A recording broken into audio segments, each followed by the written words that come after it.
আল্লাহ তাআলা বলেছে তাদের মধ্যকার বিবাদের ব্যাপারে আপনাকে যদি বিচারপতি না মানে তাহলে তারা ঈমানদার হতে পারবে না।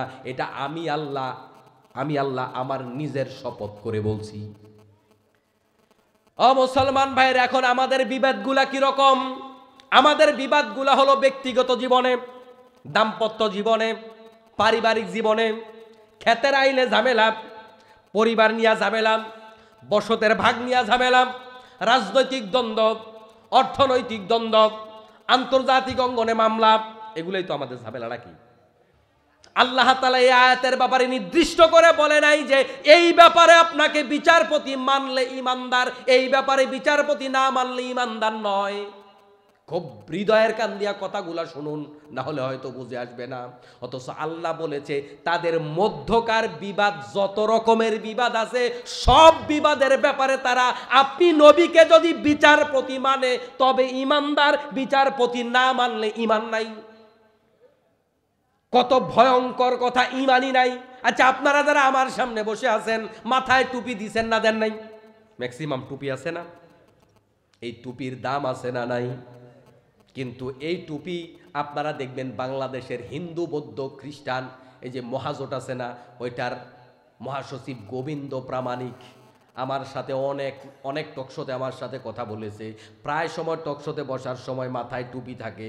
ওর টুপির ইসলামের কাছে কয় টাকার দাম আছে? কারণ তার ঈমান নাই। ঈমান না থাকলে ওই টুপির দাম নাই। আপনাদের চাইতে, অনেকের চাইতে বড় দাড়ি রেখেছে, আমার চাইতেও বড় দাড়ি রেখেছে আবু জাহেল। ওই আবু জাহেলের দাড়ির কোনো দাম আছে নাকি?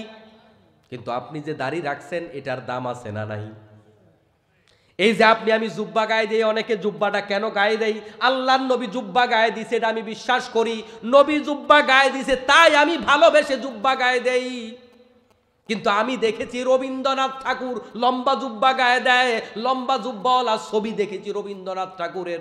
বাংলাদেশে রবীন্দ্রনাথ ঠাকুরের এমন মূর্তি আছে যেই মূর্তি লম্বা জুব্বা গায়ে দেয়া আমি নিজে দেখেছি। সম্ভবত পাবনা থেকে মাহফিল করে আসছিলাম, আসার পথে দেখি সিরাজগঞ্জের কাছাকাছি এক জায়গায় পেছন দিক থেকে দেখা যায় খুব লম্বা জুব্বা, একেবারে সাদা দবদবে মূর্তি। কিরে, কার মূর্তি এটা?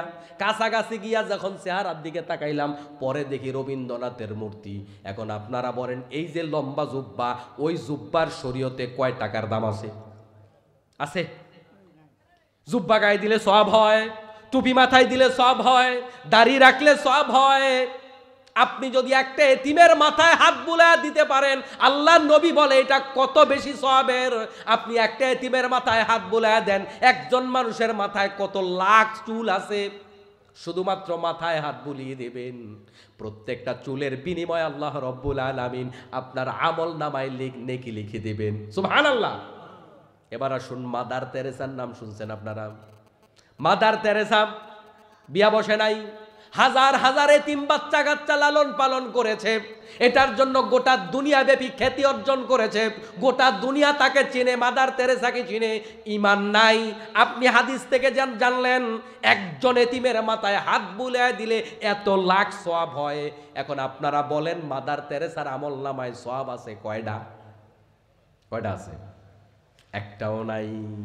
এর দ্বারা বোঝা যায় ঈমান যদি না থাকে তাহলে ওই আমলের এক আনারও দাম। তাহলে আগে